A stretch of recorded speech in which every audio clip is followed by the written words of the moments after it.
فاطمہ تیار ہو گئی تو اسے باہر لے آؤ۔ حاجی صاحب کے حکم پر فاطمہ کی والدہ طرز ادب کا شکار ہوتی زبیر کو دیکھنے لگی۔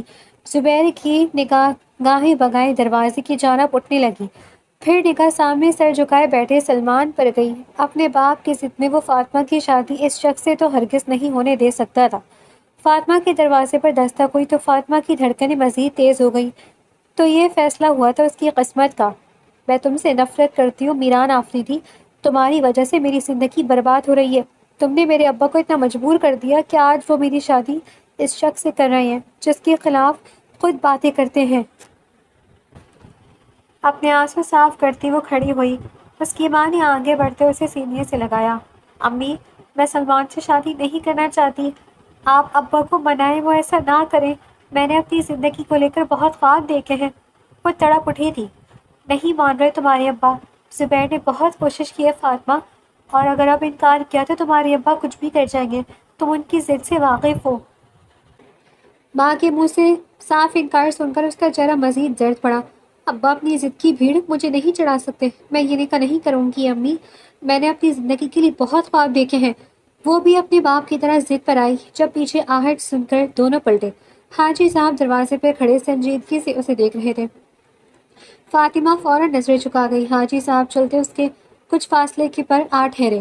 تم نکاح سے انکار کر رہی ہو؟ سنجیدگی سے پوچھا۔ فاطمہ نے زور سے آنکھیں میچی۔ ابا میری زندگی برباد ہو جائے گی، آپ جانتے ہیں وہ کیسا شخص ہے۔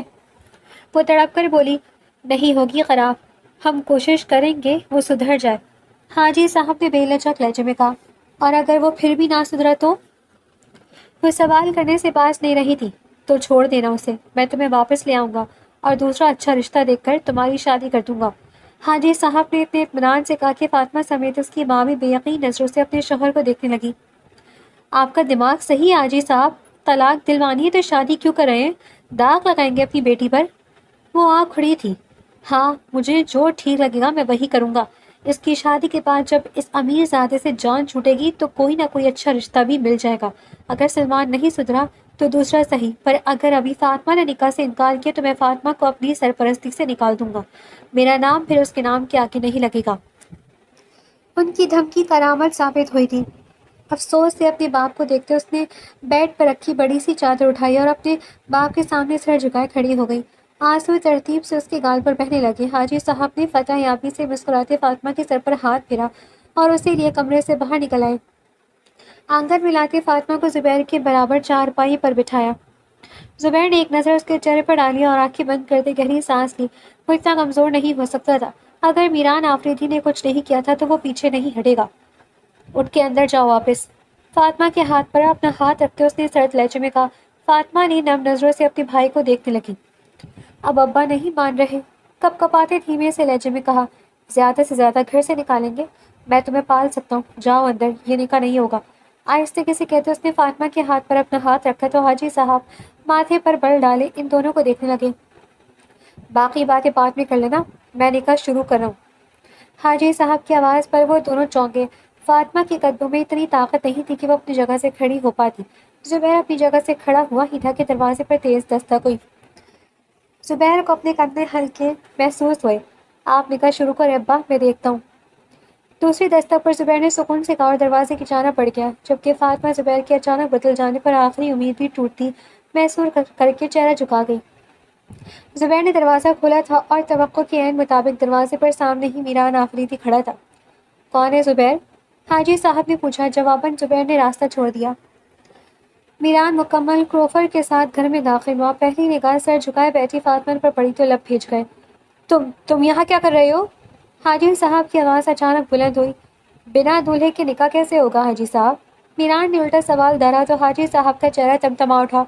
تو تم ہو وہ بدماش جو اس معصوم بچی کے پیچھے پڑے ہو، پر ہم باقی رشتے والوں کی طرح تمہاری لڑکی کے بارے میں کچھ بھی کہنے پر رشتہ ختم نہیں کریں گے۔ سلمان کباب غصے سے کہتا درمیان میں آیا، بہت غیرت مند مرد ہوں میں، اپنی ہونے والی عزت کے بارے میں نہ کچھ کہتا ہوں نہ سنتا ہوں۔ میران نے تنفر سے کہا تھا، میں آج ہی اپنی بیٹی کا نکاح سلمان سے کروں گا، اچھا ہوا تم آ گئے، دیکھتا ہوں کیسے روکتے ہو۔ حاجی صاحب غصے سے غرائے، واپس اپنی کرسی پر بیٹھے اور نکاح شروع کرنے لگے۔ میران بھی اطمینان سے فاطمہ کی چارپائی پر فاطمہ سے کچھ فاصلے پر بیٹھ گیا۔ فاطمہ ہڑبڑا کر اٹھنے لگی جب میران نے اسے کلائی سے کھینچتے واپس بٹھایا۔ واپس بیٹھو دلہن صاحبہ۔ میران کا لہجہ سخت ہوا۔ اگر یہ سوچ کر نکاح کریں کہ میں نکاح کے بعد پیچھے ہٹ جاؤں گا تو آپ غلط ہیں۔ مجھے فاطمہ ہر صورت قبول ہے، پھر چاہے طلاق لے کر میرے پاس آئے یا بیوہ۔ ویسے بیوہ واپس آپشن زیادہ بہتر ہے۔ یہ کہتے میران نے خصوصی طور پر سلمان کو دیکھا تھا جو کچھ غصے اور پریشانی کا شکار تھا۔ لیکن اس سے پہلے میرے پاس اس سے بھی اچھا آپشن ہے۔ یہ کہتے میران نے مینیجر کو اشارہ کیا تو مینیجر نے آگے بڑھتے چھوٹا سا سوٹ کیس سلمان اور سلمان کے باپ کے سامنے کھول دیا۔ اندر 5,000 کی نوٹوں کے بنڈل تھے۔ لمحے میں دونوں کی آنکھیں پھیلی۔ دونوں باپ بیٹے ایک دوسرے کو دیکھتے آخر میں حاجی صاحب کو دیکھنے لگے۔ بک گیا ایمان؟ حاجی صاحب نے زہریلے لہجے میں پوچھا۔ اتنا کمزور ایمان نہیں ہے ہمارا حاجی صاحب، پر اپنی جان سب کو عزیز ہوتی ہے۔ میرا ایک ہی بیٹا ہے، اسے آپ کی بیٹی کے لیے قربان نہیں کر سکتا۔ کیا بھروسہ اس شخص کا، اگر میرے بیٹے کا کوئی نقصان ہو گیا تو؟ سلمان کے باپ کے پوچھنے پر میران کے ہونٹوں پر مسکراہٹ رقص کرنے لگی۔ زبیر مطمئن سا خاموش تماشائی بنا پیچھے کھڑا رہا۔ ہم بہت معذرت چاہتے ہیں حاجی صاحب۔ سلمان کے باپ نے معذرت کی اور اٹھ کھڑے ہوئے۔ نکل جاؤ میرے گھر سے فوراً۔ حاجی صاحب بے بسی سے غرائے جبکہ دونوں باپ بیٹے کی نظریں سامنے رکھے سوٹ کیس پر ٹکی تھیں۔ آپ کا یہ اٹھا لیں۔ مینیجر کے کہنے کی دیر تھی، سلمان کے باپ نے فوراً جھک کر سوٹ کیس اٹھایا اور اپنے بیٹے کو لیے گھر سے باہر نکل گیا۔ ہو گیا تماشا، توڑوا دیا نکاح، اب تم جا سکتے ہو۔ زبیر جو اب تک خاموش کھڑا تھا غصے سے کہتا سامنے آیا۔ میران نے بھوئیں اچکائیں اور اسے دیکھا اور مقابل کھڑا ہوا۔ زبیر کی کالر کی نالیدہ گرد کو جھاڑا۔ کھیل تھوڑی ہے سالے صاحب کہ ہر چیز آپ کی چاہت کے مطابق ہو۔ میران کی بات کا مفہوم وہ اچھے سے سمجھا تھا۔ قاضی کو لے کر آؤ۔ میران کا حکم سنتے مینیجر فوراً گھر سے باہر نکلا۔ تم جیسا سوچ رہے ہو ویسا کچھ نہیں ہوگا۔ میں مر جاؤں گا پر فاطمہ کا نکاح تم سے نہیں ہونے دوں گا۔ حاجی صاحب چلائے۔ ٹھیک ہے، جیسی آپ کی مرضی ہے، آپ کے مرنے کے بعد نکاح ہو جائے گا۔ میران کا کہنا تھا کہ ساتھ کھڑے گارڈز نے حاجی صاحب کے سر پر بندوق رکھی۔ فاطمہ کے منہ سے بے ساختہ چیخ نکلی۔ وہ ہوش میں لوٹی اپنے باپ کی طرف بھاگنے لگی جب میران نے واپس اس کا بازو پکڑتے جھٹکے سے اسے چارپائی پر بٹھایا۔ کہا نہ بیٹھ جاؤ، دلہن ایک جگہ بیٹھی اچھی لگتی ہے۔ میران غصے سے بولا۔ فاطمہ منہ پر ہاتھ رکھتی بری طرح رونے لگی۔ مجبور کر دیا آپ نے یہ سب کرنے پر۔ میں نے آپ کو سوچنے سمجھنے کے لیے اسپیس دیا تھا، فوراً فیصلہ کرنے کا پریشر بھی نہیں دیا تھا، پر آپ کو سکون نہیں تھا حاجی صاحب۔ آج تو آپ نے حد ہی کر دی۔ فاطمہ کی حالت دیکھ رہی ہیں، ذہنی دباؤ ڈال کر کیا حالت کر دی اس کی۔ میران نے فاطمہ کی جانب اشارہ کرتے افسوس سے کہا۔ حاجی صاحب کے سرد نظریں بھی فاطمہ پر ٹک گئی۔ تمہیں آج ہونے والے نکاح کی خبر کس نے دی؟ فاطمہ کو سرد نظروں سے گھورتے حاجی صاحب نے ٹھٹک کر پوچھا۔ آج کے نکاح کی خبر تو میران تک پہنچنا ناممکن تھا۔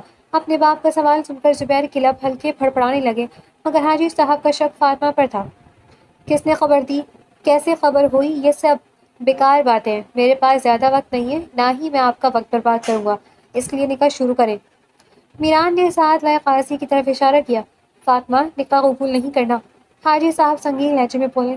فاطمہ روتے ہوئے اپنے باپ کے سر پر تنی بندوق دیکھنے لگی۔ غلطی سے بھی انکار نہیں کرنا، اگر یہ انکار کرے گولی چلا دینا۔ میران نے بھی انتہائی سرد لہجے میں کہا۔ قاضی نے نکاح شروع کیا۔ فاطمہ، یہ مجھے جان سے بھی مار دے پر تم نکاح قبول نہیں کرو گی، سمجھی؟ حاجی صاحب گرائے۔ قاضی سوال کر کے فاطمہ کے جواب کا انتظار کرنے لگا۔ فاطمہ خوف پر ہراس کے عالم میں اپنے باپ کے سر پر رکھی بندوق دیکھنے لگی۔ تمہارے باپ کو مار کر بھائی کے سر پر بندوق رکھوں گا تب قبول کرو گی؟ میران کی دھمکی پر وہ سہمی نظروں سے میران کو دیکھنے لگی۔ فاطمہ نہیں، حاجی صاحب نے پھر کہا۔ اتنے میں کارڈ سے دوبارہ گن لوڈ کی۔ قبول ہے؟ خوف سے فاطمہ کے منہ سے نکلا۔ میران نے سکون کی سانس خارج کی جبکہ حاجی صاحب آنکھیں اور جبڑے بھیج گئے۔ قبول ہے، قبول ہے۔ وہ نکاح قبول کر چکی تھی۔ زبیر نے اپنا سر اپنے ہاتھوں میں گرایا۔ میران نے بھی نکاح قبول کیا۔ گارڈز نے حاجی صاحب کے سر سے بندوق ہٹا لی۔ قاضی کی دعائیں خیر پڑھنے کے بعد میران چہرے پر ہاتھ پھیرتا کھڑا ہوا۔ اب یہ میری بیوی ہے، آپ کے پاس میری امانت ہے، میں رخصتی پر زبردستی نہیں کروں گا، وہ آپ جب چاہے تب ہوگی۔ یہ نکاح بھی آج زبردستی اس لیے کیا ہے تاکہ آپ خود کو اور پریشان کرنا بند کر دیں۔ میران اپنی جگہ سے کھڑا ہوا۔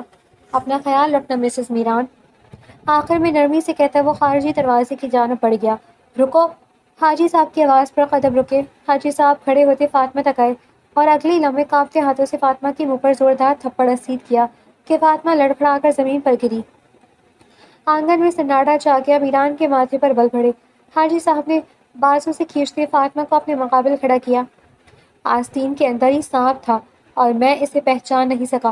تم نے ہی خبر دی تھی نا اس کو کہ تمہارا نکاح ہو رہا ہے؟ حاجی صاحب غرائے۔ فاطمہ بے یقین نظروں سے اپنے باپ کو دیکھنے لگی۔ اب کچھ لب کہنے کی چاہ میں ہلے پر الفاظ آس نہ آ سکے۔ تم شامل تھی نا اس امیر زادے کے ساتھ، سب کچھ تمہاری مرضی سے ہوتا رہا اور تم باپ کی ناک کے نیچے یہ کھیل کھیلتی رہی۔ حاجی صاحب نے ایک اور تھپڑ فاطمہ کے منہ پر رسید کیا۔ میران اور زبیر ایک ساتھ آگے بڑھے۔ ابا کیا ہو گیا؟ ایسا نہیں ہو سکتا، زبیر نے کہا، جبکہ میران زبردستی فاطمہ کو بازو کے حصار میں لے گیا۔ یہ میری امانت ہے حاجی صاحب، آپ اس پر ہاتھ نہیں اٹھا سکتے۔ میران کا سرد لہجے میں ہرایا۔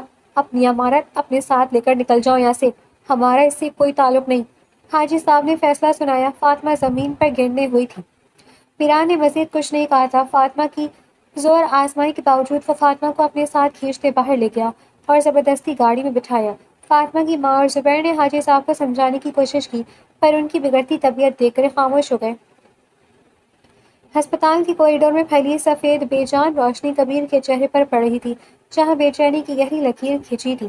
وہ وارڈ کے بند دروازے کے باہر مسلسل چکر کاٹ رہا تھا۔ اندر وہ تھی بے ہوش بے سکت۔ اچانک وارڈ کا بھاری دروازہ کھلا اور ڈاکٹر فائل ہاتھ میں لیے باہر نکلی۔ اس کے چہرے پر سخت برہمی اور نفرت کے تاثرات تھے۔ کبیر تیزی سے آگے بڑھا۔ ڈاکٹر وہ کیسی ہے؟ ہوش آیا اسے؟ ڈاکٹر نے رک کر کبیر کو سر سے پاؤں تک دیکھا۔ آنکھوں میں شدید غصہ تھا۔ ہوش؟ فی الحال تو وہ دواؤں کے اثر میں ہے، لیکن جو کچھ اس کے ساتھ ہوا ہے، اس کے بعد ہوش میں نہ آنا ہی شاید اس کے لیے سکون کا باعث ہو۔ کیا مطلب؟ کیا ہوا ہے اسے؟ آپ مجھ سے پوچھ رہے ہیں کہ کیا ہوا ہے؟ ڈاکٹر کا لہجہ کچھ بلند ہو گیا، جس سے کوریڈور میں موجود ایک دو نرسوں نے مڑ کر دیکھا۔ جس طرح کی درندگی کا سلوک آپ نے اپنی بیوی کے ساتھ کیا ہے نا، یہ سیدھا سیدھا ایک پولیس کیس ہے۔ ہسپتال کی انتظامیہ قانونی کارروائی کے لیے پولیس کو انفارم کر رہی ہے۔ کبیر چند لمحے ساکت کھڑا رہا۔ کیسی درندگی؟ کھل کر بتائیے، کیا ہوا ہے اسے؟ کبیر نے سنجیدگی سے پوچھا۔ بات صاف ہے مسٹر کبیر، آپ معصوم بننے کی اداکاری بند کیجیے۔ ڈاکٹر نے فائل کی طرف اشارہ کرتے انتہائی سخت لہجے میں کہا۔ اس لڑکی کے پورے وجود پر تشدد اور زخموں کے گہرے نشانات ہیں، جو چیخ چیخ کر بتا رہے ہیں کہ کس قدم وحشیانہ سلوک ہوا ہے اس کے ساتھ، اور وہ یہاں کسی عام بیماری کی وجہ سے نہیں بلکہ شدید ترین ذہنی ڈپریشن اور صدمے کی وجہ سے بے ہوش ہوئی ہے۔ اب بھی آپ کو سمجھانے کی ضرورت ہے؟ ڈاکٹر کی بات پر کبیر وارڈ کے شیشے والے حصے سے اندر دیکھنے لگا، جہاں ملیحہ لیٹی تھی۔ اس نے گہرا سانس لیا، اپنے کوٹ کے بٹن درست کیے اور چند قدم ڈاکٹر کے قریب ہو کر انتہائی دھیمے اور مضبوط لہجے میں کہا، ڈاکٹر اپنی غلط فہمی ذرا دور کیجیے اور پولیس کو انفارم کرنے کی بالکل ضرورت نہیں ہے، کیونکہ یہ میری بیوی نہیں ہے بلکہ میری بہت قریبی رشتہ دار ہے۔ ڈاکٹر نے آبرو اٹھائی، لیکن کبیر نے انہیں بولنے کا موقع دیے بغیر اپنی بات جاری رکھی۔ ان کے سسرال والوں نے ان پر یہ ظلم ڈھایا اور انہیں اس حال میں گھر سے باہر پھینک دیا۔ میں انہیں وہاں سے سیدھا یہاں لایا ہوں تاکہ ان کی جان بچائی جا سکے۔ رہی بات پولیس کارروائی کی، تو وہ میں خود بہت اچھے سے کروں گا اور ان کے مجرموں کو ان کے اوقات یاد دلاؤں گا، لیکن فی الحال میں یہاں کوئی تماشا یا میس نہیں چاہتا۔ دیکھیے مسٹر، قانون سب کے لیے برابر ہے، ہم ایسے کیسز کو چھپا نہیں۔ ڈاکٹر نے کہنا چاہا، میں کبیر خان آفریدی ہوں۔ کبیر نے سخت اور روب دار آواز میں ڈاکٹر کی بات درمیان میں ہی کاٹ دی۔ اس نے براہ راست ڈاکٹر کی آنکھوں میں دیکھا۔ خان انڈسٹریز اور نیشنل پلازا کا مالک۔ لفظ کبیر خان آفریدی کوریڈور کی ہوا میں جیسے منجمد ہو گئے۔ ڈاکٹر کے ہونٹ کھولنے کے لیے واہ تو ہوئی، مگر کوئی لفظ باہر نہ آ سکا۔ چہرے کی سختی یکدم غائب ہو گئی اور اس کی جگہ خوف اور مصلحت نے لے لی۔ ڈاکٹر اچھے سے جانتی تھی کہ شہر کے اس قدر بااثر اور رسوخ والے شخص کے سامنے قانون کے ضابطے کتنے بے بس ہو جاتے ہیں۔ اگر وہ پولیس کو بلا بھی لیتا تو کبیر خان آفریدی کے خلاف ایک انچ بھی ایکشن نہیں ہونا تھا۔ الٹا ہسپتال انتظامیہ کے لیے نئی مصیبت کھڑی ہو جاتی۔ ڈاکٹر نے ایک لمحے کے لیے نظریں جھکائیں، پھر فائل کو دوبارہ سنبھالتے ہوئے دبی آواز میں بولی، ٹھیک ہے مسٹر آفریدی، اگر ایسی بات ہے تو ہم پولیس کو فی الحال شامل نہیں کر رہے، آپ پلیز فارمیلٹیز پوری کر دیں۔ کبیر نے صرف سر ہلایا اور ڈاکٹر خاموشی سے وہاں سے پلٹ گئیں۔ کئی گھنٹے گزر چکے تھے۔ وارڈ کے نیم تاریک کمرے میں مانیٹر کی دھیمی بیپ بیپ کے سوا کوئی آواز نہیں تھی۔ ملیحہ نے بھوجل پلکوں کو آہستہ آہستہ کھولا تو ہسپتال کی سفید چھت دیکھ کر اس کے ذہن میں ماضی کی تلخ اور دردناک لمحات کسی فلم کی طرح گھوم گئے۔ بے اختیاری میں اس کی آنکھوں سے آنسو بہہ نکلے اور وہ ہچکیاں لے کر رونے لگی۔ ڈاکٹر جو اس کی نبض چیک کر رہی تھی، نرمی سے آگے بڑھی اور اس کے سر پر ہاتھ رکھا۔ فکر مت کرو، اب تم بالکل محفوظ ہو، اب تم پر کوئی ظلم نہیں کرے گا، تمہارا کزن بھی باہر ہی کھڑا ہے، اسی نے تمہیں وقت پر یہاں پہنچایا ہے۔ کزن؟ ملیحہ نے روتے ہوئے چونک کر ڈاکٹر کو دیکھا۔ اس کے ذہن میں سوال ابھرا ہی تھا کہ ڈاکٹر اسے تسلی دے کر باہر نکل گئی۔ باہر کوریڈور میں کبیر اسی طرح دیوار سے ٹیک لگائے کھڑا تھا۔ جیسے ہی ڈاکٹر باہر آئی وہ سیدھا ہوا۔ ڈاکٹر، ہوش آ گیا انہیں، آپ اندر جا سکتے ہیں، ڈاکٹر نے بتایا۔ کبیر نے گہرا سانس لیا اور وارڈ کا دروازہ کھول کر اندر داخل ہوا۔ جیسے ہی ملیحہ کی نظر کبیر پر پڑی، اس کی آنکھوں کے آنسو جیسے غصے کی آگ میں بدل گئے۔ وہ یکدم ہتے سے اکھڑ گئی۔ تم یہاں کیوں آئے ہو؟ ملیحہ نے کمزوری کے باوجود پوری طاقت سے چلائی۔ چلے جاؤ یہاں سے، یہ سب کچھ تمہاری وجہ سے ہوا ہے۔ اگر تم میری زندگی میں نہ آتے تو آج میرا یہ حال نہ ہوتا۔ کبیر نے آگے بڑھ کر اسے پرسکون کرنے کی کوشش کی۔ ملیحہ میری بات سنو، تم ابھی ٹھیک نہیں ہو، پلیز ریلیکس کرو۔ دور رہو مجھ سے۔ ملیحہ نے بیڈ پر پڑے تکیے کو اٹھا کر اس کی طرف اچھالا۔ اس کی آواز میں ہسٹریاں کسی کیفیت تھی۔ تم نے برباد کیا ہے مجھے، میں تمہاری شکل بھی نہیں دیکھنا چاہتی۔ وہ مسلسل بیڈ پر تڑپ رہی تھی اور خود کو نقصان پہنچا رہی تھی۔ کبیر نے اسے سنبھالنے کی کوشش کی، لیکن جب اس کا جنون حد سے زیادہ بڑھنے لگا اور وہ کسی صورت نہ سنبھلی تو کبیر کے صبر کا پیمانہ بھی لبریز ہو گیا۔ کبیر نے آگے بڑھ کر ملیحہ کے دونوں بازوؤں سے سختی سے دبوچا اور اسے جھنجھوڑتے ہوئے بیڈ پر واپس گرایا۔ اس کا چہرہ غصے سے سرخ ہو چکا تھا اور آنکھوں میں خانوں والا جلال تھا۔ بس بہت ہوا ملیحہ، کبیر نے اس کے چہرے کے بالکل قریب ہو کر انتہائی غصے اور گہری آواز میں غراتے کہا۔ ڈرامہ بند کرو، ہوش میں آؤ۔ کبیر کا یہ خوفناک اور قصیلا روپ دیکھ کر ملیحہ کا سارا غصہ یکدم ہوا ہو گیا۔ وہ خوف کے مارے بری طرح کانپ اٹھی اور اس سے پہلے کہ وہ مزید کچھ کہتی، اس نے روتے ہوئے سہم کر اپنی آنکھیں سختی سے میچ لیں، جیسے وہ کبیر کے غصے کا سامنا کرنے کی سخت نہ رکھتی ہو۔ کمرے میں صرف اس کے سسکنے کی دھیمی آواز گونجنے لگی۔ کبیر نے گہری سانس لی اور آہستہ سے ملیحہ کے بازوؤں پر سے اپنی گرفت ڈھیلی کر کے انہیں چھوڑ دیا۔ وہ 2 قدم پیچھے ہٹا اور سرد لہجے میں بولا، میری وجہ سے تمہارے شوہر نے تمہیں طلاق نہیں دی ملیحہ، بلکہ جس مقصد کے لیے اس نے تمہیں نکاح میں رکھا تھا وہ پورا ہو گیا تھا۔ تم نے اپنا گھر اس کے نام کر دیا جو وہ چاہتا تھا۔ اب وہ کسی اور لڑکی سے شادی کرنے والا ہے۔ ملیحہ نے بستر پر لیٹے لیٹے ہی بھیگی آنکھوں سے شدید نفرت اور حقارت سے کبیر کو دیکھا۔ لہجے میں زہر گھولنے لگا۔ وجہ تم بنے ہو کبیر، تمہاری وجہ سے میرا کردار داغدار ہوا ہے۔ تم نے مجھے طلاق دلوانے کے لیے میرے کردار کی دھجیاں اڑائی۔ کبیر نے اسے سرد اور جذبات سے آری نظروں سے دیکھا۔ دل میں ایک عجیب سی بیزاری ابھری۔ وہ شخص اتنا گھٹیا تھا، اس نے ملیحہ کا کیا حشر کیا تھا، اور یہ عورت اب بھی اسی کا پلو پکڑے کھڑی تھی اور اس پر اعتبار کر رہی تھی۔ کبیر نے اپنے دونوں ہاتھ پینٹ کی جیبوں میں ڈالے اور بالکل ٹھنڈے ٹھار لہجے میں بولا، ٹھیک ہے، سب میں نے کیا، میری وجہ سے ہوا، تو اب کیا؟ کب تک تمہارے اس گھٹیا رشتے پر ماتم کرنے کا ارادہ ہے، جس کی حقیقت ابھی ڈاکٹر باہر کھڑے ہو کر مجھے بتا کر گئی ہے؟ تمہارے پورے وجود پر وحشت اور زخموں کے نشان ہیں، اور تم اس طلاق پر رو رہی ہو۔ کبیر کے لفظ کسی بھاری ہتھوڑے کی طرح ملیحہ کے دل پر لگے۔ حقیقت اتنی تلخ اور ننگی تھی کہ اس کے پاس کہنے کو کوئی لفظ نہیں بچا تھا۔ پھر اچانک جیسے اس کے ضبط کا بندھن ٹوٹ گیا، اس نے اپنا چہرہ دونوں ہاتھوں میں چھپایا اور بری طرح ہچکیاں لے کر رونے لگی۔ میرا مومن، میرا بیٹا۔ وہ بس یہی 2 لفظ بول پاتی اور پھر اس کی آواز رونے کی آواز میں دب جاتی۔ کبیر نے اسے تڑپتے دیکھا تو چہرے پر نرمی آئی۔ وہ بیٹھ کے قریب ہوا۔ کل تمہارا بیٹا تمہارے پاس ہوگا، اگر تم نے یہ رونا دھونا بند کر دیا اور اچھے اخلاق کا مظاہرہ کیا تو۔ بیٹا اور کل کے الفاظ تھے جیسے ملیحہ کے مرتے ہوئے وجود میں زندگی پھونک دی۔ اس نے فوراً اپنے چہرے سے ہاتھ اٹھائے اور سوجی ہوئی سرخ آنکھوں سے کبیر کو دیکھا۔ کبیر نے اسے تسلی دیتے انداز میں دیکھا اور دوبارہ کہا، اگر تم میری بات مانو گی تو تمہارا بیٹا کل تمہاری گود میں ہوگا۔ ملیحہ نے ایک پل ضائع کیے بغیر اپنے دوپٹے سے جلدی جلدی آنسو صاف کیے۔ میں تمہاری ہر بات مانوں گی کبیر، میں سب مانوں گی، پر مجھے میرا بیٹا چاہیے، بس مجھے میرا مومن لا دو۔ کبیر نے اطمینان بھری سانس لی۔ اس کا تیر نشانے پر لگا تھا۔ اس نے گھڑی دیکھی۔ کچھ دیر میں تم ہسپتال سے ڈسچارج ہو جاؤ گی، پھر ہمیں گھر جانا ہے۔ گھر؟ ملیحہ نے فوراً انکار میں سر ہلایا۔ اس کا چہرہ پھر سے خوفزدہ ہو گیا۔ میں نہیں جاؤں گی تمہارے ساتھ تمہارے گھر، مجھے تم کسی عیدی خانے چھوڑ دو، میں وہاں رہ لوں گی، پر گھر نہیں تمہارے۔ کبیر نے وہیں رک کر اسے انتہائی غصے اور وارننگ دینے والی نظروں سے گھورا۔ مومن نہیں چاہیے؟ ملیحہ کے ہونٹ کپکپائے، لفظ حلق پہ ہی پھنس کر رہ گئے۔ اس کی آنکھوں سے دوبارہ خاموشی سے آنسو بہنے لگے۔ کبیر نے اسے مزید کچھ کہنے کا موقع نہیں دیا۔ وہ تیزی سے مڑا اور وارڈ کے کمرے سے باہر نکل گیا۔ باہر کوریڈور کی ٹھنڈی ہوا میں آتے ہی کبیر نے لمبا سانس لیا۔ اس کے چہرے پر عاریانہ مگر سنجیدہ مسکراہٹ تھی۔ دل ہی دل میں سوچا شروع میں تھوڑی سختی کرنی پڑے گی، ہے تو عورت، اگر ذرا سی بھی نرم پڑا یا زیادہ لاڈ دکھائے تو یہ سر پر چڑھ جائے گی اور تکنی کا ناش نچا کر رکھ دے گی۔ کچھ دیر بعد ہسپتال کی کاغذی کارروائی مکمل ہو گئی اور ملیحہ کو ڈسچارج کر دیا گیا۔ وہ ابھی بھی اتنی کمزور تھی کہ خود سے چلنے کی سکت نہیں تھی، اس لیے ایک نرس نے آگے بڑھ کر اسے سہارا دیا اور ہسپتال سے باہر کھڑی کبیر کی چمکتی ہوئی سیاہ کار تک لے آئی۔ نرس کی مدد سے ملیحہ گاڑی کی پچھلی سیٹ پر بیٹھ گئی۔ کبیر نے گاڑی سٹارٹ کی اور ہسپتال کی حدود سے باہر نکل آیا۔ پورے راستے گاڑی میں سنگین خاموشی چھائی رہی۔ ملیحہ پچھلی سیٹ پر سر ٹکائے کر کھڑکی سے باہر تیزی سے گزرتے شہر کے مناظر کو دیکھ رہی تھی، لیکن ذہن میں صرف اپنے بیٹے کا چہرہ گھوم رہا تھا۔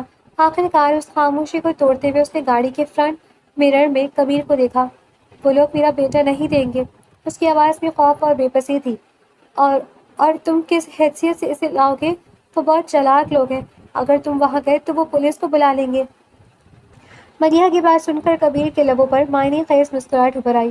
وہ دل ہی دل میں اس لڑکی کی نادانی پر ہنس رہا تھا جو اب تک کبیر خان آفریدی کی طاقت، اس کے اثر و ذوق اور اس کے نام کے رعب سے بالکل ناواقف تھی۔ میں نے تم سے کہا ہے نا ملیحہ کہ مومن کل تمہارے پاس ہوگا تو بس ہوگا۔ رہی بات ان کی اور پولیس کی، تو اگر انہوں نے پولیس کو بلا بھی لیا تو زیادہ سے زیادہ کیا ہوگا؟ قانون اور پولیس کیسے کام کرتے ہیں یہ مجھ سے بہتر کوئی نہیں جانتا۔ تم ان سب باتوں کی فکر کرنا چھوڑ دو۔ کبیر کے لہجے خیز غیر متزلزل یقین اور اعتماد نے ملیحہ کو خاموش کر دیا۔ وہ دوبارہ کھڑکی کی طرف منہ کر کے بیٹھ گئی۔ کچھ دیر بعد گاڑی کبیر کے شاندار اور وسیع و عریض بنگلے کے بڑے سے لوہے کے گیٹ کے اندر داخل ہوئی۔ جیسے ہی گاڑی پورچ میں آ کر رکی، ملیحہ کبیر کے ساتھ اس سنسان اور اتنے بڑے گھر میں اکیلے اندر جانے کے خیال سے بری طرح ہچکچانے لگی۔ اس کے چہرے پر جھجک اور خوف صاف نظر آ رہا تھا۔ کبیر اس کی نفسیات اچھے سے سمجھتا تھا۔ اس نے کار سے اترتے ہی ملیحہ کی ہچکچاہٹ کو بھانپ لیا اور اندر جانے کے بجائے وہیں پورچ سے فون نکال کر ملازموں کے کوارٹر کی طرف اشارہ کیا۔ چند ہی منٹوں میں انیکسی سے ایک عمر رسیدہ، بااعتماد اور شفیق چہرے والی بوڑھی ملازمہ باہر نکل کر آئی۔ میڈم کو اندر گیسٹ روم میں لے جائیں، اور سنیں، آج رات آپ ان کے ساتھ ہی اسی کمرے میں رہیں گی۔ انہیں کسی بھی چیز کی ضرورت ہو ان کا پورا خیال رکھیے گا۔ بوڑھی ملازمہ نے فرما برداری سے سر ہلایا اور ملیحہ کے قریب آ کر انتہائی نرمی سے اس کا ہاتھ تھام لیا۔ ملازمہ کی موجودگی نے ملیحہ کے دل کو یا گونا سکون دیا اور وہ خاموشی سے اس کے ساتھ اندر گیسٹ روم کی طرف چلی گئی۔ کمرے میں پہنچنے کے بعد بوڑھی ملازمہ نے ملیحہ کو آرام سے بیڈ پر بٹھایا۔ ملیحہ نے لیٹنا چاہا لیکن ملازمہ کچن سے گرم دودھ کا گلاس اور ڈاکٹر کی دی ہوئی دوائیں لے کر اندر داخل ہو گئی۔ چلو بیٹی، یہ دودھ کا گلاس پی لو۔ ملازمہ نے گلاس اس کے آگے کیا۔ مجھے نہیں پینا پلیز۔ ملیحہ نے بیزاری سے منہ موڑا۔ نہیں بیٹی، صاحب کا سخت حکم ہے۔ ملازمہ نے محبت بھرے مگر زبردستی والے انداز میں گلاس اس کے ہاتھوں میں تھمایا اور اسے پورا دودھ پینے پر مجبور کیا۔ جب ملیحہ نے دودھ پی لیا تو ملازمہ نے ہسپتال کی پرچی دیکھ کر اسے دوائیاں کھلائیں۔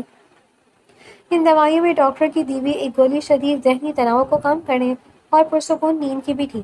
دوا حلق سے نیچے اترتے ہی چند منٹوں کے اندر ملیحہ کے پورے وجود پر گہرا خمار چھانے لگا۔ اس کی بھوجل آنکھیں بند ہونے لگیں اور وہ سسکیوں اور درد بھول کر گہری بے ہوشی جیسی نیند کی وادی میں اترتی چلی گئی۔ گاڑی کا ٹائر جیسے ہی مینشن کے عالی شان پورچ میں چونک کی آواز کے ساتھ رکا، فاطمہ کے دل کی دھڑکن ایک پل کو تھم گئی۔ شیشے سے باہر کھڑے باوردی ملازمین قطار بنائے کھڑے تھے، لیکن اس کے لیے یہ کوئی محل نہیں بلکہ ایک خوبصورت قید خانہ تھا۔ میران نے بنا اس کی طرف دیکھے گاڑی سے باہر نکلنے کا حکم دیا۔ اترو۔ فاطمہ نے سیٹ کور کو مضبوطی سے جکڑ لیا۔ آنکھیں آنسوؤں سے سرخ ہو رہی تھی۔ میں نہیں اتروں گی، میں اس دوزخ میں قدم بھی نہیں رکھوں گی میران آفریدی۔ میران نے گہرا سانس لیا، چہرے پر کوئی تاثر نہیں تھا۔ وہ گاڑی سے اترا، گھوم کر فاطمہ کی طرف آیا اور دروازہ کھول کر اس کا ہاتھ پکڑ کر اسے باہر کھینچا۔ چھوڑو مجھے، ہاتھ ہٹاؤ اپنا۔ فاطمہ نے چیختے ہوئے اپنے پاؤں زمین پر جما لیے۔ کس حق سے لائے مجھے یہاں؟ تمہاری گھٹیا زبردستی کی وجہ سے میرے بابا نے مجھ سے اپنا رشتہ توڑ دیا۔ وہ سمجھ رہے ہیں کہ میں تمہارے ساتھ ملی ہوئی ہوں۔ تم نے میری زندگی برباد کر دی۔ حق میں نے نکاح پڑھوا کر حاصل کیا ہے فاطمہ، اب چپ چاپ اندر چلو۔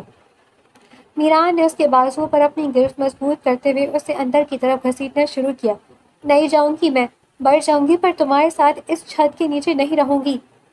وہ مسلسل تڑپ رہی تھی، اپنے بازو کو چھڑوانے کی ناکام کوشش کر رہی تھی۔ پورچ میں کھڑے ملازمین نے نظر جھکا لی۔ جیسے ہی وہ مینشن کے مرکزی ہال کے دروازے کے پاس پہنچے، فاطمہ کا غصہ اور بے بسی حد سے گزر گئی۔ اس نے اپنی پوری طاقت جمع کی، اپنا بازو جھٹکے سے چھڑایا اور اس سے پہلے کہ میران کچھ سمجھ پاتا، ہوا میں ایک سنسناتی ہوئی سنسنی ابھری۔ چٹاخ! ایک زوردار تھپڑ میران کے دائیں گال پر پڑا۔ ہال میں جیسے موت کا سا سکوت چھا گیا۔ ملازمین کی سانسیں رک گئی۔ میران کا چہرہ ایک طرف جھک گیا، بال اس کی پیشانی پر آ گرے۔ فاطمہ کا اپنا ہاتھ لرز رہا تھا۔ غصے کا جو طوفان چند سیکنڈ پہلے اس کے اندر تھا، وہ اس تھپڑ کی گونج کے ساتھ ہی یکدم غائب ہو گیا۔ اپنی ہی جرأت پر اس کا دل حلق میں آ گیا تھا۔ وہ ہانپتے ہوئے، سہمی ہوئی اور خوفزدہ نظروں سے میران کو دیکھنے لگی، جس کا چہرہ اب آہستہ آہستہ دوبارہ اس کی طرف گھوم رہا تھا۔ میران کے جبڑے تن گئے، آنکھیں غصے سے سرخ انگارہ ہو رہی تھی اور چہرے پر ابھرتی سرخی اس کے اندر لگی آگ کا پتہ دے رہی تھی۔ اس نے اپنی مٹھیاں اس زور سے بھیجی کہ اس کی ہڈیوں کے جوڑ سفید پڑ گئے۔ ایک نظر سامنے کھڑے ملازمین پر ڈالی جو خوف سے کانپ رہے تھے۔ باہر نکلو، سب کے سب! اس کی آواز میں دبا ہوا غصہ تھا جو کسی بھی وقت پھٹ سکتا تھا۔ ملازمین سیکنڈوں کے اندر ہال خالی کر کے باہر بھاگے اور بھاری دروازہ بند ہو گیا۔ اب ہال میں صرف وہ دونوں تھے۔ میران خونی شیر کی طرح فاطمہ کی طرف بڑھا۔ فاطمہ نے پیچھے ہٹنے کی کوشش کی، لیکن میران نے پلک جھپکنے میں اس کا وہی بازو دوبارہ دبوچا اور اتنی بے دردی سے مڑوڑا کہ فاطمہ کے منہ سے سسکاری نکلی۔ ایک ہی جھٹکے میں فاطمہ کو پیچھے دھکیلا، یہاں تک کہ فاطمہ کی پیٹھ مضبوطی سے دیوار کے ساتھ جا لگی۔ میران نے اپنے دونوں ہاتھ اس کے چہرے کے دونوں طرف دیوار پر ٹکا دیے۔ اسے اپنے ہثار میں لیتے ہوئے وہ اس پر دھاڑا۔ یہ جرأت، یہ بدتمیزی دوبارہ مت کرنا فاطمہ میران! تم نے جس مرد پر ہاتھ اٹھایا ہے، وہ تمہیں تمہارے خاندان سمیت مسلنے کی طاقت رکھتا ہے۔ تمہارے باپ نے تم سے رشتہ توڑا ہے نا؟ اب تمہارا اس دنیا میں میرے علاوہ کوئی نہیں ہے، یہ بات اپنے دماغ میں بٹھا لو۔ اس کی گرم سانسیں فاطمہ کے چہرے سے ٹکرا رہی تھی اور فاطمہ خوف کے مارے آنکھیں بند کیے بس آنسو بہا رہی تھی۔ میران نے غصے کی شدت سے اپنے دانتوں کو ہنستے ہوئے دیکھا۔ اس کا دل چاہ رہا تھا کہ اس گستاخی کا حساب برابر کر دے، مگر اس نے بمشکل اپنے ابھرتے ہوئے طوفان پر ضبط کیا۔ وہ ایک جھٹکے سے پیچھے ہٹا اور اپنا رخ دوسری طرف موڑ لیا تاکہ خود کو مزید کچھ کرنے سے روک سکے۔ جیسے ہی اس کا حصار ٹوٹا، فاطمہ کی ٹانگوں نے اس کا ساتھ چھوڑ دیا۔ وہ وہیں دیوار کے سہارے فرش پر ڈھیر ہو گئی، اپنے گھٹنوں میں سر چھپا کر زار و قطار رونے لگی۔ مجھے تمہارے ساتھ نہیں رہنا۔ وہ روتے ہوئے وہ مشکل اپنے الفاظ چبا رہی تھی۔ میں سڑک پر رہ سکتی ہوں، بھوکی پیاسی مر سکتی ہوں، پر تمہارے ساتھ اس گھر میں ایک پل نہیں رہوں گی۔ مجھے طلاق دے دو میران، مجھے آزاد کر دو۔ لفظ طلاق سنتے ہی میران کے جبڑے مزید تن گئے۔ اس نے رخ موڑا اور سلگتی نظروں سے نیچے بیٹھی فاطمہ کو گھورا۔ اس کی برداشت اب جواب دے رہی تھی۔ اٹھو یہاں سے۔ وہ اس کے پاس آیا اور ایک بار پھر اس کا بازو پکڑ کر اسے جھٹکے سے کھڑا کر دیا۔ چھوڑو مجھے، میں نے کہا نا چھوڑو۔ فاطمہ نے کھڑے ہوتے ہی دوبارہ اپنی پوری جان لگا کر اس سے دور ہٹنے کے لیے زور آزمائش شروع کر دی۔ وہ اس کے سینے پر اپنے ہاتھ مار رہی تھی تاکہ اس کی گرفت ڈھیلی پڑ سکے۔ فاطمہ کی یہ مسلسل ضد میران کے غصے کی آگ پر پیٹرول کا کام کر گئی۔ اب اس نے بحث کرنے یا رکنے کی زحمت نہیں کی۔ وہ فاطمہ کی کسی بات، کسی چیخ کو سنے بغیر اسے زبردستی گھسیٹتے ہوئے سیڑھیوں کی طرف بڑھ گیا۔ میران چھوڑو، کہاں لے کر جا رہے ہو؟ خدا کے لیے مجھے جانے دو۔ وہ سیڑھیوں کے پائیدان پر اپنے پاؤں اڑا رہی تھی، مگر میران کی طاقت کے آگے اس کی ہر کوشش ناکام تھی۔ وہ اسے بالائی منزل پر موجود اپنے ہال نما کمرے میں لے آیا۔ کمرے میں داخل ہوتے ہی میران نے ایک ہاتھ سے دروازہ بند کر کے لاک کیا اور دوسرے ہی لمحے فاطمہ کو بیڈ کی طرف دھکیل دیا۔ فاطمہ توازن برقرار نہ رکھ سکی اور بیڈ پر جا گری۔ اس کے بکھرے بال اس کے چہرے پر آ گئے۔ وہ خوف اور ہچکیوں کے درمیان پھٹی پھٹی آنکھوں سے میران کو دیکھنے لگی جو اب کسی جلاد کی طرح اس کے سر پر کھڑا تھا، اپنے بازو اوپر چڑھاتے ہوئے فاطمہ کے قریب آیا۔ فاطمہ خوف سے فوراً پیچھے کھسکی۔ میران کے تاثرات ٹھیک نہیں لگ رہے تھے، پر اگلے ہی لمحے میران نے اسے ٹانگ سے پکڑتے واپس نیچے کھینچا، کچھ اس طرح کہ فاطمہ کا چہرہ میران کے مقابل آ گیا۔ میران کا لہجہ چیخنے والا نہیں تھا، مگر انتہائی سرد تھا کہ فاطمہ کی ریڑھ کی ہڈی تک سنسناہٹ دوڑ گئی۔ اب میری بات بہت غور سے سنو فاطمہ۔ وہ بیڈ کے کنارے پر جھکا، اس کا چہرہ فاطمہ کے بہت قریب تھا۔ میں اب تک بہت تمیز سے، بہت نرمی سے پیش آنے کی کوشش کر رہا تھا۔ میں چاہ رہا تھا کہ تمہیں اس نئے رشتے کو سمجھنے کا وقت دوں، لیکن تم مجھے بار بار سختی دکھانے پر اکسا رہی ہو۔ اس نے انگلی سے فاطمہ کی طرف اشارہ کیا۔ اس کی آواز میں حتمی پن تھا۔ تمہیں لگتا ہے کہ تم طلاق مانگو گی اور میں دے دوں گا؟ اب تم چاہو یا نہ چاہو یہی تمہارا کمرہ ہے اور یہی تمہاری دنیا۔ اگر تم سکون سے رہو گی تو میں بھی نرم رہوں گا، لیکن اگر تم نے دوبارہ ضد دکھائی تو یاد رکھنا مجھ سے برا کوئی نہیں ہوگا۔ فاطمہ نے بیڈ پر پیچھے ہٹتے ہوئے اپنے آنسو پوچھے، لیکن آنکھوں میں اب بھی وہی سرکشی اور نفرت چمک رہی تھی۔ وہ میران کی دھمکی کے آگے جھکنے کو تیار نہیں تھی۔ میں تمہاری خریدی ہوئی غلام نہیں ہوں میران شاہ، وہ ہچکیاں لیتے ہوئے چلائی۔ تم مجھ پر اس طرح اپنی مرضی مسلط نہیں کر سکتے، نہ ہی مجھ پر حکومت کر سکتے ہو۔ تم زبردستی مجھے اپنے ساتھ اس طرح باندھ کر نہیں رکھ سکتے۔ میران نے گہرا سانس لیا اور چند سیکنڈز کے لیے اپنی آنکھیں بند کر لیں۔ جب اس نے دوبارہ آنکھیں کھولی تو اس کا وحشتناک غصہ مدھم ہو چکا تھا، لیکن گرفت اب بھی پکی تھی۔ وہ مزید آگے جھکا اور اپنی انگلیوں سے فاطمہ کی ٹھوڑی کو تھام کر اس کا چہرہ اوپر اٹھایا تاکہ وہ سیدھا اس کی آنکھوں میں دیکھ سکے۔ میں تم پر کوئی حکومت نہیں کر رہا فاطمہ، تم میری بیوی ہو۔ ایک بار اس رشتے پر غور کرو تو تمہیں اندازہ ہوگا۔ میں صرف تمہیں حقیقت بتا رہا ہوں۔ اگر تم چاہتی ہو تو میں تمہیں اس رشتے کو، اس نئی زندگی کو سمجھنے کے لیے پورا وقت دینے کو تیار ہوں۔ میں صرف تمہیں حقیقت بتا رہا ہوں۔ اگر تم چاہتی ہو تو میں تمہیں اس رشتے کو، اس نئی زندگی کو سمجھنے کے لیے پورا وقت دینے کو تیار ہوں۔ میں تم پر کوئی زبردستی نہیں کروں گا، لیکن شرط یہ ہے کہ تم اپنی ضد چھوڑ دو، کیونکہ اگر تم نے ضد کی تو میں اپنا آپ تم پر مسلط کرنے میں ایک پل کی بھی دیر نہیں کروں گا۔ فاطمہ نے تڑپ کر اپنی ٹھوڑی اس کی گرفت سے چھڑائی۔ خوف اس کے اندر صلاحیت کر رہا تھا، لیکن وہ خود کو کمزور ظاہر نہیں کرنا چاہتی تھی۔ اس نے اپنی بقیہ ہمت جمع کی اور سیدھی ہو کر بیٹھی۔ میں تمہاری کسی دھمکی سے نہیں ڈرتی میران، تم مجھے زبردستی کے رشتے میں قید نہیں رکھ سکتے۔ میں تم سے نفرت کرتی ہوں۔ میں یہاں سے بھاگ جاؤں گی۔ بھاگ جاؤ گی؟ میران کے لبوں پر مبہم سی مسکراہٹ ابھری۔ فاطمہ کی یہ معصومانہ ہٹ درمی اور بیوقوفانہ ضد اس وقت اسے غصہ دلانے کے بجائے چکرا رہی تھی۔ وہ وہیں بیڈ پر اس کے بالکل برابر میں بیٹھ گیا۔ اس سے پہلے کہ فاطمہ پیچھے ہٹنے کے لیے حرکت کرتی، میران نے چیتے کسی پھرتی سے ساتھ اپنا مضبوط ہاتھ بڑھایا اور اسے کمر سے دبوچتے ایک ہی جھٹکے میں اپنے بالکل قریب کر لیا۔ دونوں کے درمیان فاصلہ اب نہ ہونے کے برابر تھا۔ او تو میں آپ سمجھا۔ میران نے اس کے چہرے کے انتہائی قریب ہوتے سرگوشی کی۔ اس کی نظریں فاطمہ کے کانپتے لبوں پر ٹھہری۔ تمہیں میری بات پسند نہیں آئی ہے نا؟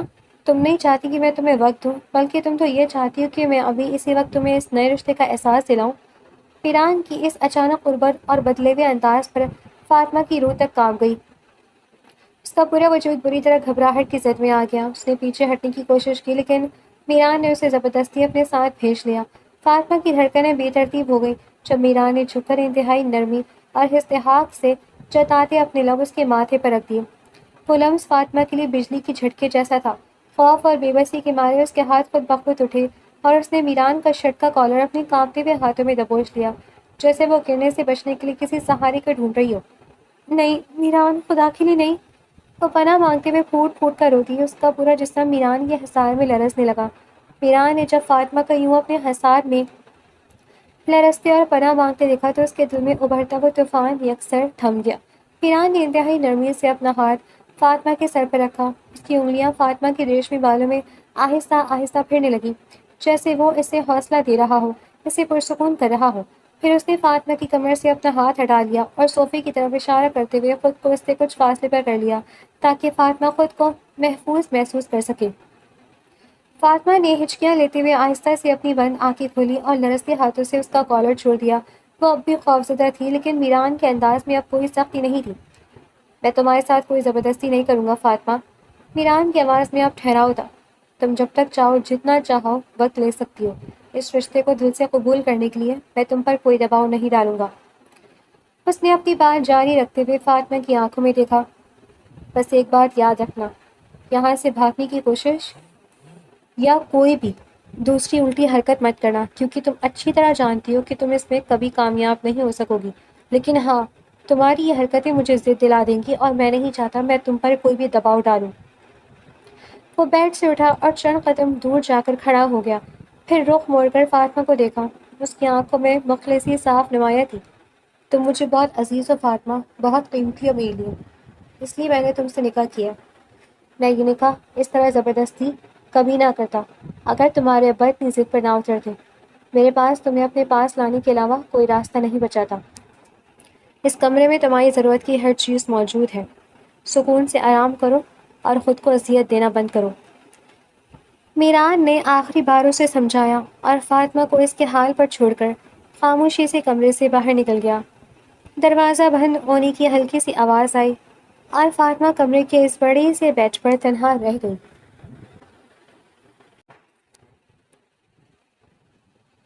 اپنے کمرے میں داخل ہوتے ہی کبیر نے کوٹ اتار کر بیڈ پر پھینکا اور آستینے چڑھاتے ہوئے بے چینی سے کمرے میں چکر کاٹنے لگا۔ اس کے ذہن میں خیالات کا ایک طوفان تھا جو اب عملی شکار اختیار کرنے جا رہا تھا۔ اس نے جیب سے فون نکالا اور ایک غیر محفوظ انجان نمبر ڈائل کر کے کان سے لگا دیا۔ چندی بیپ کے بعد دوسری طرف سے ایک چست اور نخرے دار رسوانی آواز ابھری۔ ہیلو، میں کبیر بول رہا ہوں۔ کبیر نے بغیر کسی تمہید کے انتہائی سرد اور سپاٹ لہجے میں اپنی پہچان کروائی۔ دوسری طرف یکدم خاموشی چھا گئی، جیسے وہ لڑکی الرٹ ہو گئی ہو۔ جی مسٹر کبیر، کہیے۔ کام تو بالکل ویسا ہی ہوا ہے جیسا آپ نے کہا تھا۔ اس ضامن طلاق کے پیپرز، پلان چینج رخسار۔ کبیر نے اس کی بات درمیان میں ہی کاٹ دی۔ کیا مطلب؟ رخسار کی آواز میں حیرت صاف نمایاں تھی۔ آپ نے ہی تو کہا تھا کہ جیسے ہی کام ہو میں ضامن سے کنارہ کشی اختیار کر لوں۔ اب ایسا نہیں ہوگا، تم ضامن سے ابھی الگ نہیں ہوگی۔ کبیر نے سنجیدگی سے کھڑکی کے پاس جاتے ہوئے کہا، بلکہ تم ضامن سے شادی کرو گی۔ کیا؟ رخسار جیسے اچھل پڑی۔ اس کے لہجے میں صاف انکار تھا۔ شادی؟ دماغ تو ٹھیک ہے آپ کا؟ میں اس جاہل اور بدتمیز انسان سے شادی کیوں کروں؟ میرا اور آپ کا ڈیل صرف اس حد تک تھا، میں شادی ہرگز نہیں کروں گی۔ کبیر کے چہرے پر عیارانہ مسکراہٹ ابھر آئی۔ وہ جانتا تھا کہ رخسار جیسی لڑکیوں کو کس زبان میں مٹھی میں لیا جاتا ہے۔ اوپری ہونٹ کو ہلکا سا سکیڑتے ہوئے کبیر نے کہا، تمہاری معاوضے کی رقم ڈبل۔ کبیر کا یہ ایک جملہ دوسری طرف جیسے جادو کر گیا۔ لائن پر چند سیکنڈز کے لیے گہرا سکوت چھا گیا۔ رخسار کی تیز سانسوں کی آواز بتا رہی تھی کہ اس کا دماغ اب نفع اور نقصان کا حساب لگا رہا ہے۔ کبیر خان آفریدی کی طرف سے رقم ڈبل ہونے کا مطلب تھا اتنی دولت جو رخسار خواب میں بھی نہیں سوچ سکتی تھی۔ کچھ دیر سوچنے کے بعد رخسار نے اپنے لہجے کے نخرے کو تھوڑا سنبھالتے ہوئے دھیمی آواز میں پوچھا، ٹھیک ہے تو مجھے اب کیا کرنا ہوگا؟ کبیر نے فاتحانہ سانس لی۔ فی الحال تمہیں ضامن سے فوراً شادی کرنی ہے۔ شادی کے بعد جیسا جیسا میں تمہیں کہوں گا تمہیں بالکل ویسا ہی کرنا ہوگا۔ میری اگلی کال کا انتظار کرو۔ اس نے دوسری طرف سے جواب سنے بغیر فون کاٹ دیا اور فون بیڈ پر اچھال دیا۔ اگلی صبح ٹھیک 11 بجے کبیر خان آفریدی کی چمکتی ہوئی سیاہ کار ایک بار پھر اسی متوسط اور تنگ محلے کی گلی میں آ کے رکی۔ کار کے رکتے ہی پچھلی گاڑی سے دو ہٹے کٹے باوردی گارڈز باہر نکلے اور مستعدی سے کبیر کے پیچھے چل پڑے۔ محلے کے چند لوگ فوراً متجسس ہوتے آگے آ کھڑے ہوئے۔ کبیر نے آگے بڑھ کر ضامن کے گھر کے بوسیدہ لوہے کے دروازے پر بھاری ہاتھ سے دستک دی۔ دروازے پر پڑنے والی تھاپ اتنی زوردار تھی کہ پورے گھر میں اس کی گونج سنائی دی۔ کچھ دیر بعد اندر سے کسی کے گھسیٹتے ہوئے قدموں کی آواز آئی۔ کنڈی کھلی اور ضامن دروازہ آدھا کھلا۔ وہ ابھی نیند سے اٹھ کر آیا تھا، بال بکھرے ہوئے تھے اور چہرے پر شدید بیزاری تھی۔ کون ہے صبح صبح؟ ضامن کا جملہ ابھی ادھورا ہی تھا کہ فضا میں کبیر کا مضبوط ہاتھ لہرایا اور ایک زبردست ہڈی توڑ مکہ سیدھا ضامن کے منہ پر جا لگا۔ مکے کی تاب نہ لاتے ہوئے ضامن کے منہ سے دردناک چیخ نکلی اور وہ اوندھے منہ پیچھے صحن کی پکی زمین پر گرا۔ اس کے ہونٹ اور ناک سے خون کا فوارہ چھوٹ پڑا۔ اس سے پہلے کہ وہ سنبھل پاتا، کبیر انتہائی جاہ و جلال کے ساتھ شیر کی طرح گھر کے اندر داخل ہوا، جبکہ دونوں گارڈز نے مستعدی سے دروازے پر پوزیشن سنبھالی۔ ضامن کو زمین پر تڑپتا اور خون بہتا دیکھ کر کچن سے اس کی ماں نصرت بیگم بدحواسی میں باہر بھاگتی ہوئی آئی۔ صحن کا منظر دیکھ کر ان کے پیروں تلے سے زمین نکل گئی۔ ضامن، ہائے میرا بچہ! نصرت بیگم نے اونچی آواز میں چیخنا شروع کر دیا۔ یہ کون لوگ ہیں؟ ارے کوئی ڈرو، ڈاکو آ گئے! ارے میرے بیٹے کو مار ڈالا! کوئی بچاؤ، یہ غنڈے میرے بچے کو مار ڈالیں گے! نصرت بیگم تل ملا کر جیسے ہی ضامن کی طرف بڑھی، کبیر نے انہیں بولنے یا آگے بڑھنے کا موقع ہی نہیں دیا۔ اس نے ضامن کو گریبان سے اٹھایا اور دیوار کے ساتھ پٹکتے ہوئے اس سے بری طرح پیٹنے لگا۔ ہر گھوسا اور ہر لاٹ ضامن کے اس ظلم کا حساب تھی جو اس نے ملیحہ پر ڈھایا تھا۔ ضامن کی دردناک چیخیں اور نصرت بیگم کے واویلے سے پورا گھر گونجنے لگا۔ محلے والے دروازے کے باہر جمع ہوتے سارا منظر دیکھنے لگے۔ اسی دوران برابر والے کمرے کا دروازہ تھوڑا سا کھلا۔ ضامن کی بہن نیہا خوف سے کانپتی ہوئی دروازے کی اونٹ سے یہ ہولناک منظر دیکھ رہی تھی۔ اس کی ٹانگوں سے ننھا مومن بری طرح چمٹا ہوا تھا جو گھر میں ہونے والے تشدد اور ہنگامے سے بری طرح ڈر کر خاموشی سے رو رہا تھا۔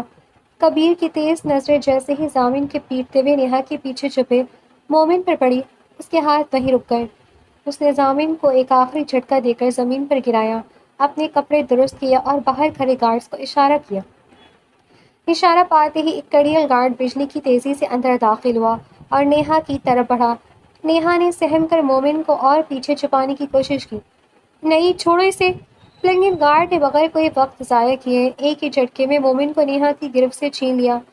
مومن یکدم اونچی آواز میں امی امی پکارتے ہوئے بری طرح رونے لگا، مگر گارڈز نے اس کی ایک نہ سنی اور اسے مضبوطی سے گود میں اٹھائے باہر کھڑی گاڑی کی طرف لے گیا۔